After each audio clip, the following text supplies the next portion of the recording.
Hello, everyone.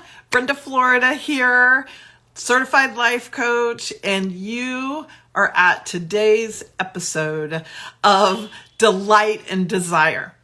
I am a seeker of expansion, freedom, and unapologetic, authentic expression. Hey, Sherry, so happy to see you, and so happy to see Liz. So happy to see both of you today. Thank you for joining me live, and for everyone who ends up watching this on the replay, put your comments in the, comment section, and I'll respond to those later. Hey, Florentino, so good to see you. Hey, Liz. So every week I'm doing this Instagram Live called Delight and Desire at noon on Tuesdays, so noon Pacific, 3 p.m. Eastern, or whatever time zone you're in there, so that we can explore delight and desire as actually a pathway into living unapologetically authentic. Because a lot of times we look at how to be authentic in the realm of things we are not, like even if we don't intend to, it often is, oh, well, I want to do this, or I wish I could express myself that way, but I can't because of that. I want to really focus on this delight, the things that delight you and the things that you desire, as an opening into what's possible for you. Yes, Florentino, I am, but not for another hour. So you can join me on Zoom at 1 o'clock on 1 o'clock Pacific on that Zoom link. And I will be doing that. So anyway, I want you to know that looking at what delights you and what you desire is a really great way to see what is authentic for you. And some people feel very blocked from that. They feel like they don't know what they would desire. They don't know what would delight them. And that's because we can get really shut down to our wants and needs, especially if we've been overgiving and overdoing for others. So I understand that even using delight and desire as a pathway to knowing yourself and expressing yourself authentically and without apology is a little bit easier said than done. And there are so many things about our culture, whether it's from our families or the culture at large and our experiences, that take us away from knowing, who and what we are authentically, let alone expressing it unapologetically. And if you're in any sort of underserved, undervalued, group of people, you're Black, brown, indigenous, female, gay, trans, non-binary, anything about you that doesn't fit in with sort of, privilege, patriarchy, and capitalism, the whole idea of, youth and beauty being as it's defined by the media, which I'm loving. The people, I saw a little reel from Kate Winslet talking about how, if we base our idea of beauty and body and, what's sexy, what's appealing on what we see in the media. Like she said, even for her, you go for this red carpet look and they're telling you how your body look, everybody's reporting on how your body looks and everything. And she said, it's so not real. Like even if you get shoved into your dress for that one, night for a few hours, like it's just not real life, And so especially as women, we're so conditioned to criticize ourselves because that idea of beauty is presented to us in a way that's really sort of almost unreachable for most people. So I love that there's a change in that, but we've been fed that kind of thing for, many, many, many generations. And so it doesn't drop in a minute.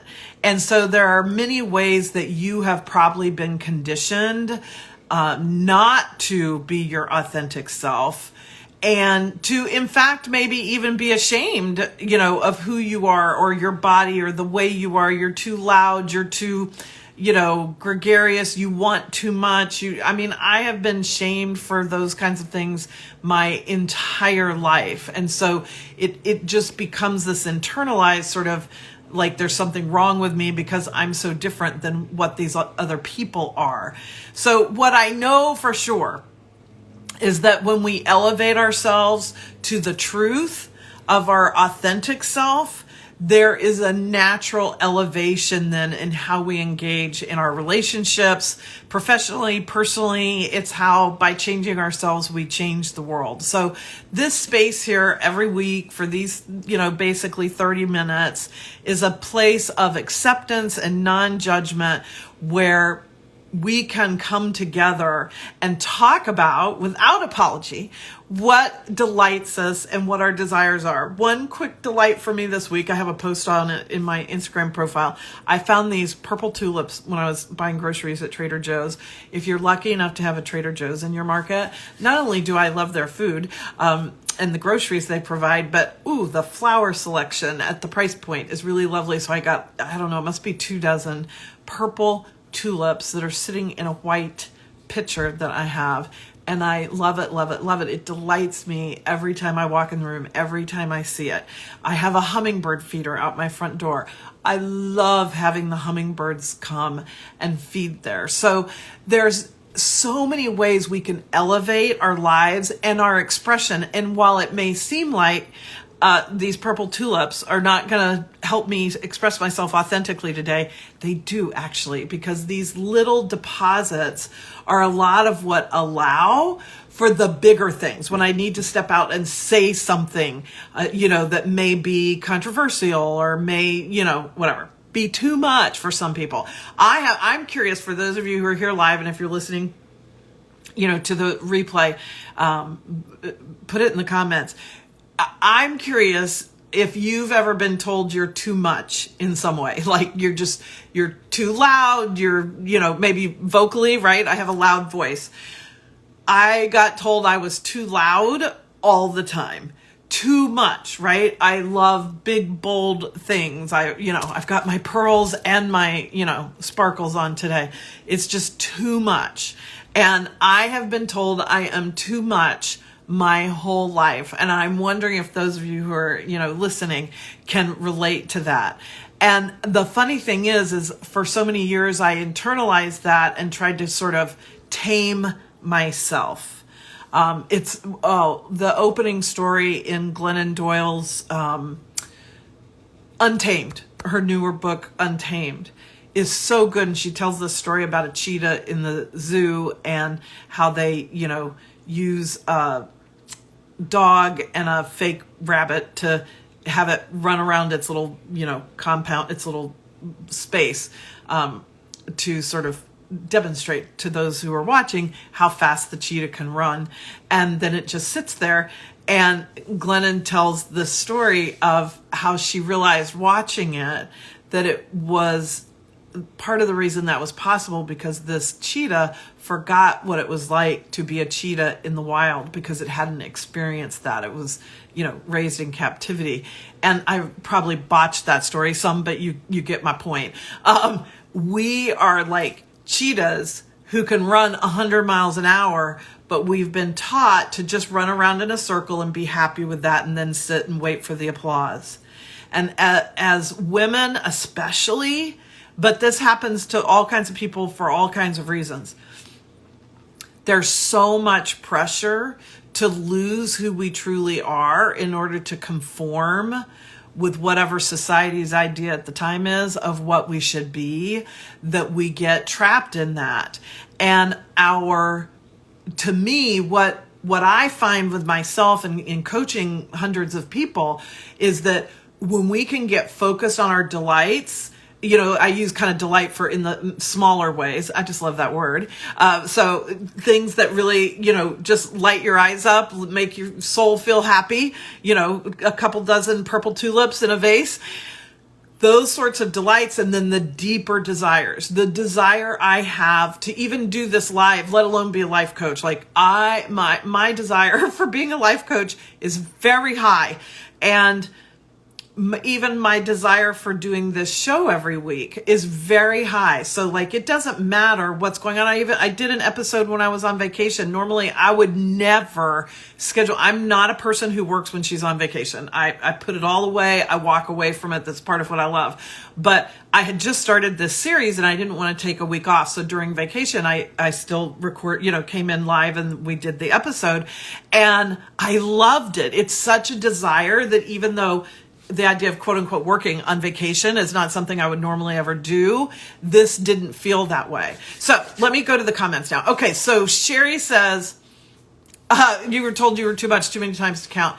Yeah, it is your superpower. That's the cool thing, is that so many things that were shamed in us at any point in our lives are actually our superpowers. It's actually where our greatest strengths, our greatest gifts, our greatest ability to impact, the world is coming from those things. So I love that. I love that you know that about yourself. Okay, so Liz says, imagine this. I was told by an uncle at a young age, you don't have to always have to have something to say when you walk into a space. Oh my gosh. So for those of you who don't know, our Liz Mack here on Instagram, this is one of the wisest women I have ever met, who with her words can drop the most lovable, loving truth bombs on you ever. Like, she just has a gift for saying the right thing. So yeah, but such a classic example. And again, to Sherry's point of it being your superpower, having something to say when you walk in a space, that's part of what makes you who you are, Elizabeth. And the beauty of you, right? The glory of you, the magnificence of you. And same with you, Sherry, and everybody else listening. Like that thing that is like too much or too loud or too bold or too not what our family believes. Yes, relationship building, absolutely your superpower. Yeah. So many times that's exactly it. It is those things that were shamed in us that actually are the things that make us exactly who we are, which is why I love coming to it from this perspective of, what would delight me? What desires do I have? And how those change, right? Delight and desire are not like a fixed thing, like a rock. And they are not a rock. They are a river. They flow around the rocks, right? The obstacles, the whatever. Because what delights us and what we desire changes, it evolves, it grows over time, just like we do. So my delights and desires are different today than they were, 5 years ago, 10 years ago, let alone 20 or 30. I mean, certain ones, I have certain desires like travel has been a big desire of mine since I was a little girl. First time I got to fly on an airplane by myself, I was like, 5 or 6 years old, flying from San Francisco, where we lived, down to San Diego, where my grandmother was, to spend a week with my grandma and grandpa. And I mean, first of all, I felt so big because I got to go alone. And the flight attendants, back in the day, and at the end of your flight, they would walk around. I mean, this is so inconceivable now, but with a basket of like after dinner mints, those little, after dinner mints that are kind of soft that you would get at a restaurant, but right, like they're not wrapped, nothing. They're just laying in this basket, and the flight attendant would come at the end of the flight and everybody could put their hand in the basket and pick out a mint. When I took this flight as a little girl, the flight attendant let me walk down the aisle and serve everybody their mints. I was in hog's heaven. From that moment, I always wanted to be a flight attendant. And I didn't end up doing it. But it was and that's kind of also the way desires work. Like, that desire to be a flight attendant now has just migrated into, well, it's just about travel. I don't have to be a flight attendant. So also, I love looking at my desires a little broadly, like what are different ways this thing could kind of manifest? Yeah. Through me, through life, that maybe doesn't look exactly this way, but would meet the sort of heart, what has heart and meaning in that for me. Yeah, Liz. So delight and desire, it's an easy flowing part of your life. No restrictions and nothing holding you back. Yes. Yes. That's the way delight and desire feels. That's so perfect, Liz. We want it to be just like this easy flowing part of life that we just naturally allow for ourselves, because we're also, most of us, conditioned to really resist that potentially, and depending on your religious affiliations and influences, I know I was certainly raised in the evangelical Christian environment I was in, to that my desires were probably a sin. Not that they're a sign of who God made me to be, but they're probably a sin. It's probably something wrong, right? That I want to do that I shouldn't be doing. So being able to break through that old conditioning, which is easier said than done. I do a lot of that in my one-on-one practice. And I had a lot of work to do in that area, because if you've been shamed for what you desire, if you've been shamed for who you are, you might intellectually get that, that's not good and you need to let yourself, be who you are. But actually doing that can be really hard, because you have this history of shame around it. And it takes more than an intellectual concept that I don't want to do that anymore. I don't want to shame myself over that. I don't want to take the shame of other people, to actually unravel that and take the power out of that. And an interesting thing that happened to me in the last week or so is that I realized actually what was keeping me from some of expressing my delights and desires was grief that I was not allowing myself about several big, disappointments in my life, things that didn't go the way I wanted them to. And grieving is a very natural and normal and appropriate response to those things. But at the time, I never let myself. I didn't want to be sad. I wanted to go to being positive. I want, like all these things that kind of sound good, but you can't really bypass grief. We can't really bypass our emotions. And so they just sort of hang out and store themselves up until you will finally look at them. And I can see now that my avoiding, feeling that grief from those disappointments was keeping me back. It was holding me back from moving towards some of the very desires that I have. And so it can also be a great window into, sort of what's my next arena of growth? What's my next, thing I need to sort of focus on or work on, or whatever words you use. I took a day and just sort of let myself, stay in bed, cry, nap, like whatever, to allow myself the space for that grief. And then by the next day, I had this big opening and big shift that just, the best way I can describe it is it made me feel like my desires were so much more possible for me. So I have always been a big dreamer. I've always been big on goal setting. I've always, if anybody asked me what I want, I could probably give you a list of 10 things, right? Easy, probably 20 or 30, because I've just always have been very clear on the things I want and very clear, on those desires. Even if I felt a little shame for them, I still knew what they were. And so what's happened is over and over, I could see in my life how I would start moving towards a desire, was something professionally or something personally or for fun, whatever, lifestyle, more travel, my stay at the Ritz in Paris, whatever. And I would move towards them, and then something would happen that would kind of sabotage it, or I couldn't sustain it. I might get there for a while and then, have a setback or something like that. So I was just really noticing that. And so I had to grieve that. I had to grieve all those things that I desired that I didn't get or got close to but didn't get or whatever. And once I did, it just really opened everything up. And now I'm feeling like the things I'm desiring now, they just feel more possible to me, more available.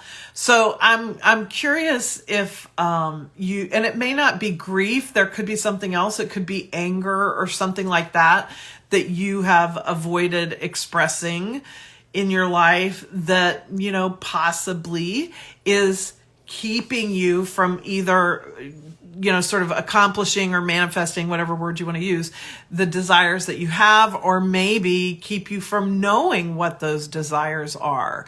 And so I wonder if that resonates at all. I know for those of us who have a typically optimistic outlook on life, it can be easy to want to bypass or avoid or kind of skip over anger and grief and, sadness and things like that don't feel very positive and optimistic. We can tend to want to kind of gloss over those and just move to, the positive, so to speak. But I have definitely experienced, more times than just this last week, but a really big one this last week, and allowing myself to have those feelings that I'm not necessarily naturally comfortable with. And that in and of itself creates this sort of energetic and, possibilities opening for me. So I'm curious if that resonates. And I would love to know, because I would love to ask this question each week, what it is. It can be something small like a delight, or something big, which might drop into the desire realm for you. It doesn't really matter. There's not an important distinction between these two things, whichever word you like better. But from the small to the large, what you're feeling right now that would delight you or spark desire in you or help you move towards something you are desiring. Who's got something they want to share with us live? I would say for myself, or share in the, in the replay, I set up a series for these that Instagram has, sort of like a playlist that you can access from my bio or profile there in the profile grid, so that you can see all the episodes of Delight and Desire. And I'm uploading them. I did this last week after our session last week. I've uploaded them all to YouTube. So there's a podcast playlist on YouTube now for Delight and Desire. So I wanted to make it easy to go back and watch previous episodes and to keep this video format, because I love a live video format. It goes with my deep desire to be on TV. So this is part, so again, like I was saying earlier, this is a way I am manifesting my desire to be on TV by doing this Instagram live every week. Because while I can't just, wave my magic wand and be invited on a TV show next week, what I can do is create something that is similar that I can make happen myself. And so, like I turned my wanting to be a flight attendant into, I just love to travel, and particularly air travel versus, car travel or bus travel or something. I freaking love air travel. That's part of what made me want to be a flight attendant. And so that's the desire now. I don't really desire to be a flight attendant anymore. But I want to take the seed of that, for the travel and the new experiences And even air travel, I'm not sure what it is about an airplane, but it does something for me. As soon as I get in an airport, I feel better. And so the same for me with this. Like a few months ago, actually, with Liz here, who's on with us live, I realized that I wanted to be on TV. And I had never thought that per se. I mean, when I was a teenager, I always wanted to be a performer, but I was thinking Broadway, stage, stuff like that. But anyway, so I have this desire now to be on TV, to talk about things like delight and desire, to talk about coaching, working with a coach, using coaching, one-on-one coaching as just a normal part of your self-care plan. The same way you might take vitamins every day or drink a protein shake every day or, do your workouts at the gym or have a personal trainer. These are just things that we do for our own self-care, sleeping well, all the things. Part of what we do for self-care. That's how I would love for people to see working with a life coach, working with me, because I have so many clients and more as time goes on who keep working with me way past, they buy multiple packages and keep going not because they're dependent on it, not because they can't get along without me, because working with me helps them make their life better, easier, whatever, the growth they want, whatever it is they're pursuing. It's just easier. The same way working out in the gym with a personal trainer is going to make your results that much, greater and more personalized to you and all those things. So that's really, my TV message, so to speak, is that I want to normalize that. And so how could I do that? At least from where I am now, I could do this weekly live on Instagram. So Sherry said, you're holding, your youngest granddog and feeling him breathe. The desire for peace and to feel love creates calm and love. Yeah, that is so beautiful. And I love that side of it too, because I've been kind of talking about a lot of big, things like travel and TV and things like that. But that desire to take space for yourself, solitude with yourself, to just breathe and feel the love you have for yourself, which then allows you to project that love out to the world. That's a desire. I mean, I have a big desire for solitude, which maybe sounds funny. I'm single. I'm by myself all the time. But I need a lot of solitude in my life. I need a lot of time in my life without an agenda. I don't have work to do. I don't have to be anywhere real soon, real quickly. I like those big spaces, big white spots in my calendar. I love it to either take for myself.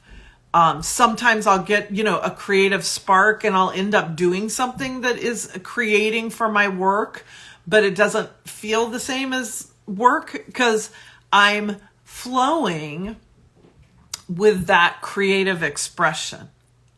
And so it feels very natural. There's a lot of delight in it.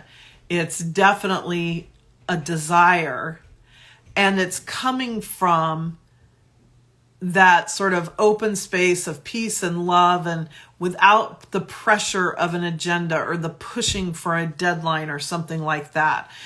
So I love that. Pets are awesome for that. I mean, pets can, I'm not actually a pet person. I mean, I've had pets when my kids were young and stuff. Now I don't want to take care of anything or anyone.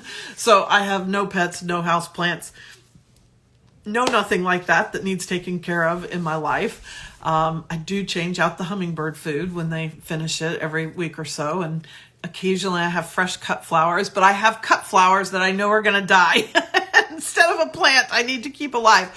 But pets, my point being, pets are a great way to bring us back to our truth, because they're always mirroring that to us. That's where an animal, whether it's a pet or you're, seeing wildlife in some other arena, animals are in the present moment. They are breathing. They are protecting themselves. If there's a predator or something in their environment that means they need protecting, they will do that. After a stressful event has occurred, they shake it all off, right? Like think of a cat or a dog that's wet or whatever, they shake it all off. They do that when they're stressed to just get rid of it, right? To release it. And so they are great models for us of how to stay in the present moment. One of my kids, my oldest son and his wife, they were foster families, a foster family for rescued dogs for a while. And then they got their own rescue and they moved away. They haven't done it again for a while. But these dogs that they're fostering, are traumatized for the most part because they've been rescued and they've had some sort of serious problem. But those dogs don't come in and tell that story over and over and over for years, right? Like there might be some residual impact on an animal that's been abused where, they're just whatever, always afraid of men, or they don't like, to engage a lot with other pets or whatever. It's not that you can't see any effect from it, but they're not living it out moment to moment. I trust you. My grand dog lives like a king, and he is not thinking about all those years he was traumatized and abused. He is totally enjoying every moment of his new environment where he is loved and cared for. But we tend to take those stories with us, tend to keep repeating them, and tend to then start identifying with them in a way that defines us. And that's where we get off track away from our delights and desires, because in truth, if we can let those stories go, I love the question, who would you be without your story? I ask myself that all the time. It's our stories that hold us back more than anything, usually more than even the event. Even if, you've experienced trauma, as most of us have, I have, that trauma doesn't hold me back nearly as much as far as the actual experience of it in a moment of time in my life as the feeling of it happening all over again, or if I were to tell the story as if it was happening all over and reliving, and now I'm a survivor of sexual abuse. It's part of my identity, in a way that doesn't bring me joy. So it is part of my story. It's part of my history. It's part of why I am who I am. And that's great. I mean, it was a terrible thing at the time, but it's over and it's helped me become who I am. And so in that regard, I'm grateful. I'm grateful for all the experiences, even the ones that were incredibly disappointing or traumatic, because they've helped me come into knowing who I am and being able to live in a much more unapologetic and authentic way than I've ever been able to do previously in my life. So with that, I think we'll wrap up our episode today. I'd love if you have any other comments, Liz or Sherry or anybody who watches this on the replay, drop them in there or DM me. I love hearing from you directly. I have a new free thing in my offer in my bio here on Instagram where you can get my 10 top tips for cultivating delight and desire. So when you're having that day that you're just down or spiraling down and you're like, I can't think of anything that would delight me or anything I desire right now, you can just grab this tip sheet and find one of these 10 because you are going to love them. They're going to help boost. You are welcome, Sherry. Thank you so much for being here every week. I love it. I love having you here. I love your comments and love for anybody to share this also, in your own feed, tag me in it, in a story, however you want to do it, being able to share this so we can get this out to more people, because I know that when we focus on our delights and our desires, it opens the world to us. It opens us into our authentic self-expression. So with that, I hope you hop over to my bio and grab that free worksheet and, put your comments below or DM me with any comments or questions. I always love hearing from you. So may you have a day full of delight and what you desire.